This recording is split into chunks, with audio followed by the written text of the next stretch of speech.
ادامه برنامه‌های رادیوی فرهنگ.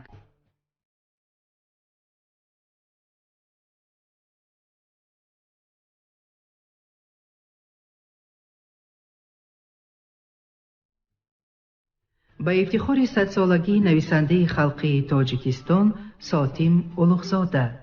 السلام علیکم شنونده های ارجمند. با توجه شما گفتار ادبی از سلسله خوانش بدیعی رمن استاد ساتیم اولوغزاده فردوسی در قرائت عبدالرشید خوجمقولوف. گفتار 14.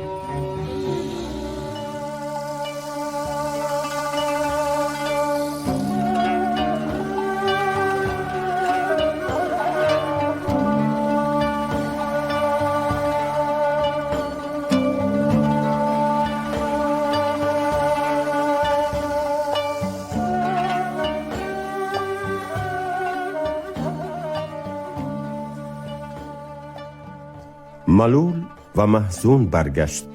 حبس و قید از کافی او را خیلی مایوس کرده بود. وعده حمایت از جانب نایب بهاءالدوله شاعر را پس از نومیدی‌ها امیدی تازه‌ای بخشیده بود که شاید از این بعد مشکلات روزگارش رو به آسانی آورد. اکنون این امید هم برباد رفت.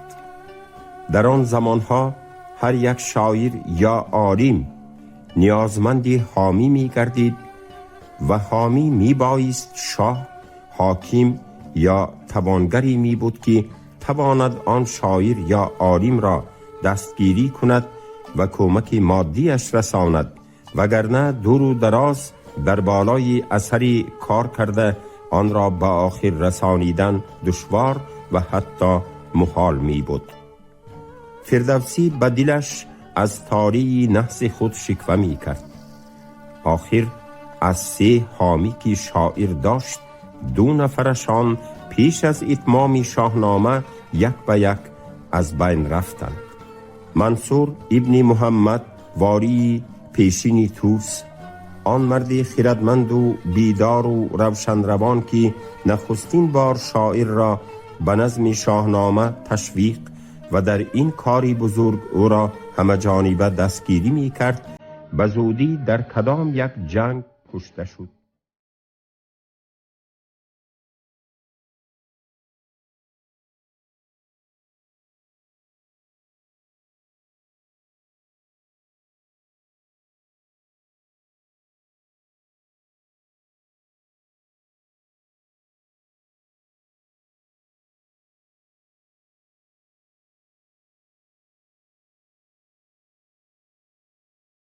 دومی حسین قتیب ناگهان معزول و زندانی گردید. اکنون در اتمام شاهنامه حامی 3 او از کافی را هم از منصب نیابت رانده به زندان انداختند. براستی هم قسمت با شاعر بازی های شوم می کرد. وقتی بازگشت فردوسی از بغداد به طوس تیر ماه در آمده بود. در باش نمودی حزناوری زمین‌های از حاصل مانده اجریق پخش کرده، جوی‌های خشکیده در غم و یأس او می افزود.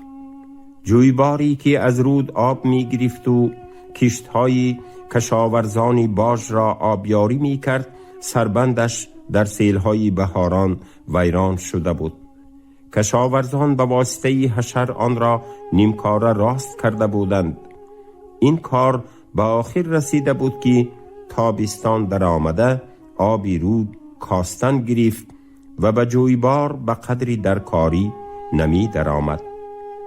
بدین سبب کشت‌های تشنه آب در گرمای تابستان خشکیدند، سوختند. به این هم در سالهای پیش زراعت فردوسی دهقان کم کم رو به تباهی آورده بود. شاعر غرقه در بحر نظم داستانها به نظارت کشت و درو رسیدگی نمی کرد. سال به سال ناتوانتر و نادارتر می شد. بعضی سالها حتی از دادن غله تخمی به برزگران خود عاجز می ماند. برزگران به قدری زور و توان خودشان در زمینهای خراب چیزی می کاشتند و حاصلی می برداشتند. قسمی زیادی زمینها به اجاره داده شده بود. اجاره داران پس از برداشتنی حاصلی ناچیزی غله حق اجاره گویان به شاعر چی قدری که خودشان لازم دانند می آوردند. شاعر باشد نه فرصتی و نه حوصله‌ای داشت تحقیق کند که حق اجاره آن مقدار که می باید آورده شده است یا نه. زمستان در آمد. خنوکی مردمان را به قاداق‌های صندلی که در ایران و خراسان کرسی می نامندش جای کرد.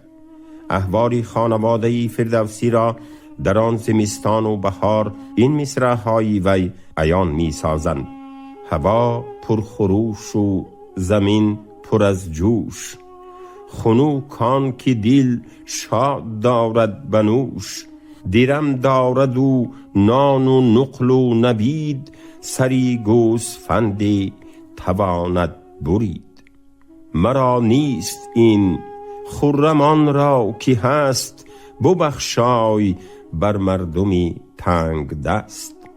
نماندم نه مقصود و هیزم نه جو، نه چیزی پدید است تا جو درو.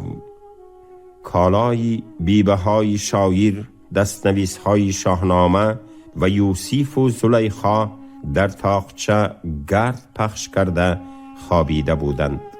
به قیمت حقیقی آنها خزینه پادشاهان نمی رسید، اما شاعر آرزوی نمقصود و جو می کرد.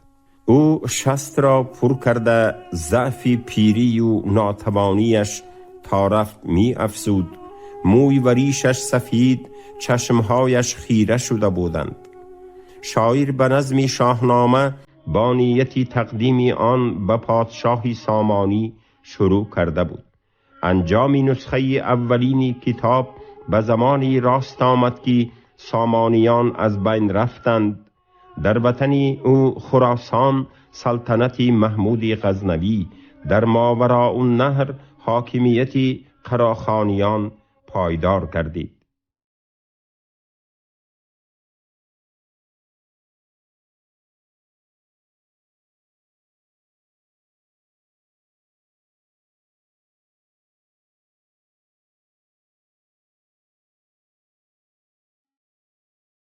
فردوسی این سلطنت‌های نوی ترکی را بیگانه و از دانش و خرد دور می‌دانست. از آنها امیدی هنردوستی و شاعر پروری نداشت. از فروش اثری بزرگ خود ناامید شده بود. شاهنامه نظر به آن که ما امروز آن را به دست داریم خردتر بود.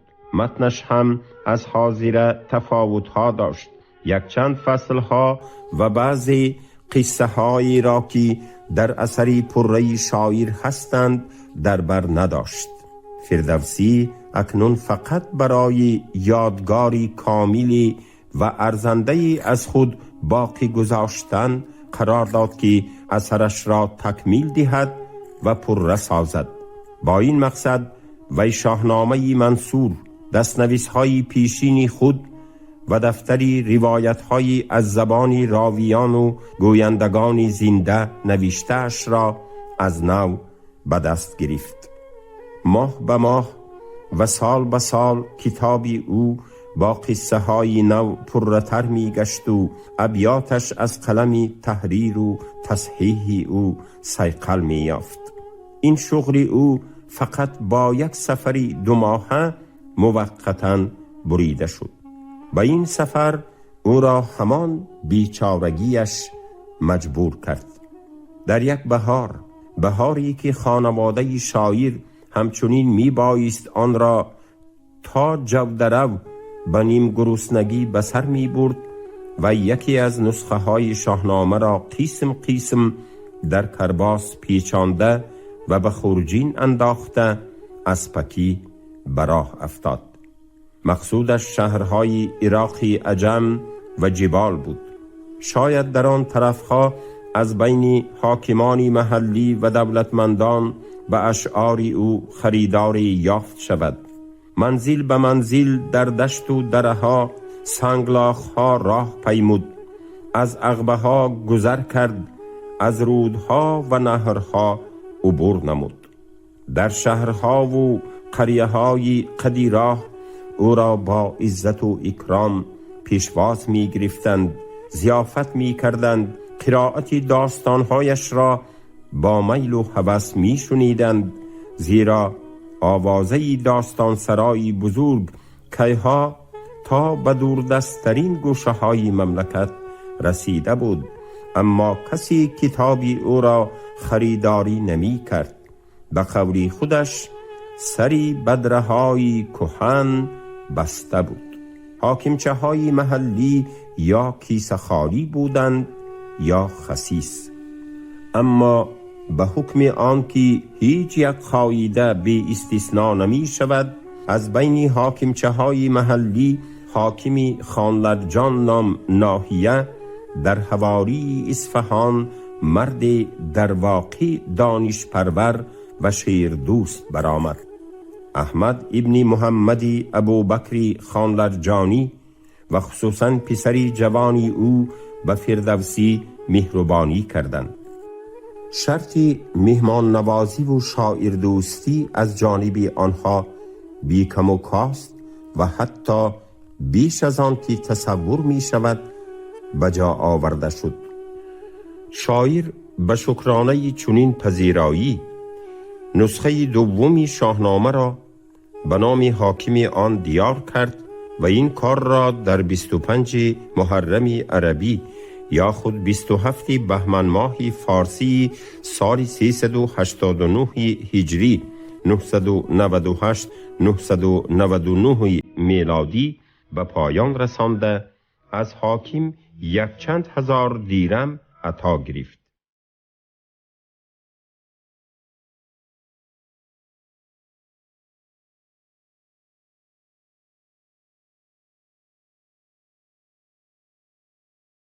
آنچه در مسافرت خانلرجان از هرچی بیشتر در خاطر شاعر ماند، به آبی رود در آمدن و خلاصی یافتنش از غرق شدن بود. پیری 60 ساله یک روزی بهاران به یاد ایام جوانیش خواست در آبی زرین رود شناوری خود را امتحان کند، ولی جریان رودی کوهی از این هنری او زورتر برآمد. آب او را برد. اگر پسری حاکم به مدد او نمی رسید و از مویش کشیده از غرقاب بیرون نمی آورد، غرق شدنش مقرر بود. شاعر یاد آن حادثه را در شعرش ثبت کرده به خلاص کننده خود سپاسگزاری و او را دعای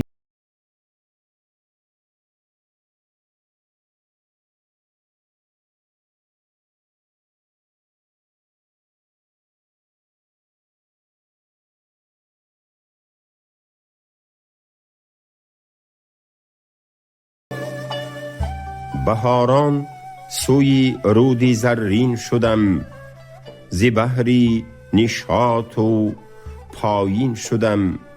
به آب اندر افتادم از ناگهان، ز یاران به پیشش کیهان و میهان.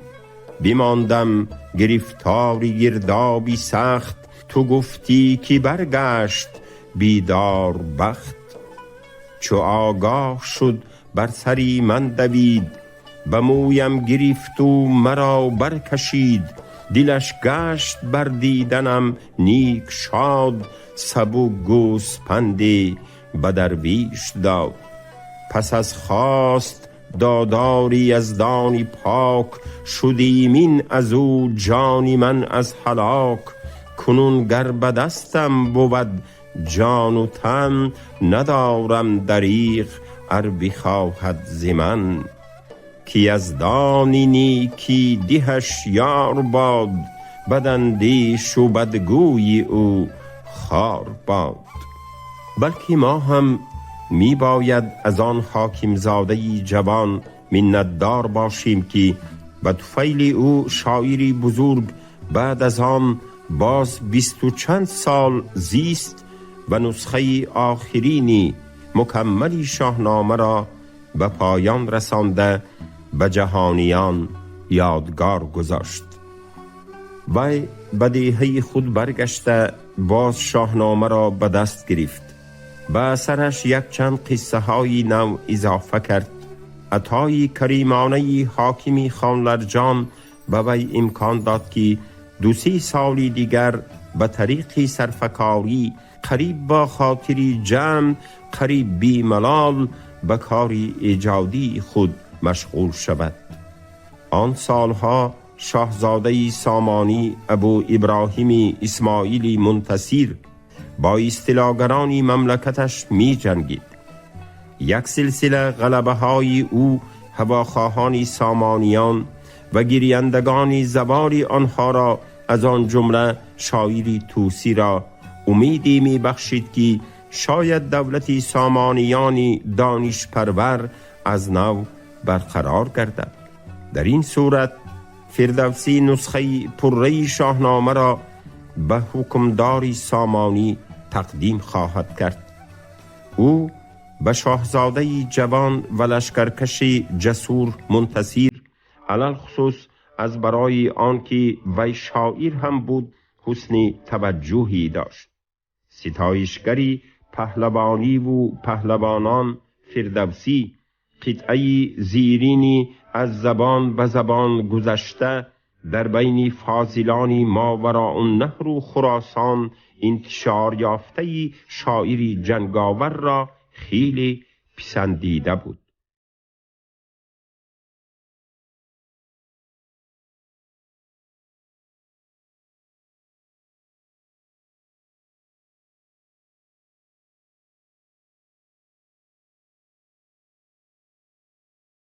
گویند مرا زی چی رو خوب نسازی، مأواگهی آراسته و فرشی ملون. با نعره گردان چی کنم لحنی مغنی، با پویه اسپان چی کنم مجلس گلشن. جوشی می و نوشی لبی ساقی به چی کار است، جوشیدنی خون باید بر عیبه جوشن. اسپ است و سلاح است مرا بزمگه و باغ، تیر است و کمان است مرا لاله و سوسن. اما ناگهان به دست خائنی کشته شدن منتصر امیدی هواخواهان دولت سامان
بیسود نادرکار می شمرد و به فکری آخرتش افتاده بود. درباره سرابانی خانواده بعد از سری وی امیدش از پسرش هوشنگ و دامادش رستمزاد بود. شکر که هوشنگ سال 36 عمرش را به سلامتی و نیرومندی پیشواز می گیرد. پسر در پیرانسالی مادرش تکیه‌گاهی او خواهد شد. رستمزاد شوهری منیژه، جوانی هوشمند و عائله دوست می باشد. انشاءالله دختر و نبیره های شاعر با چنین شوهر و پدر خار نخواهند شد. او به زن و فرزندان و نبیره هایش کتابی بزرگی خود را به میراث خواهد گذاشت. این بود فکر و خیال شاعر، ولی تقدیر به وی چیزی دیگری پیش آورد. هوشنگ در اثری کم درآمدی ملک و محتاجی پول گاها به تنگ آمده با پدر و مادرش درشتی می کرد. موردهایی می شد که وی از رنجانیدن پدر خودداری نمی کرد. پسری تندخو با طعنه‌هایش درباره قصه پردازی بیسود به دل او نیش‌های دردناک می‌زد. کار تا جایی رسید که او یک پگاه سری یک ماجرا قهر کرده از خانه به در رفت. روزی چند غیب زد. در خانه ندانستند او کجا رفت. تیر ماه بود. روزها سیرباریش و سرد شده بودند. عاقبت یک بیگاه هوشنگ مست و خسته حال سراپا تر به خانه برگشت. شب هنگام تب برآورد. طبیب آوردند. دواهای طبیب و بیمار کارگر نشدند. تبش اوج کردن گرفت و فقط پگاهی روزی 4 فرآمد، اما بیمار بیحال شده بود. با همان بیحالی شبانه جان کنده پدر و مادری بخت برگشته را به عزای خود نشاند. مصیبتی ناگهانی فردوسی را به بستری بیماری افکند. او می گریست و می نالید. دوستانش از شهر طبیب حاذقی را آوردند. طبیب فرمود که دارو دوا در کار نیست. همین بس است که دوستانی شاعر در نزدش باشند و با وی از هر در صحبت کنند، لطیفه ها بگویند تا بیمار از یاد مرگ پسرش حد الامکان فارغ شود. روزی 4 عزاداری یک پگاه فاطمه بانو، منیژه و رستمزاد در خانه گردی بالین بیمار نشسته بودند. شاعر بناگاه از دامادش خواهش کرد که دوات، قلم و کاغذ بیارد.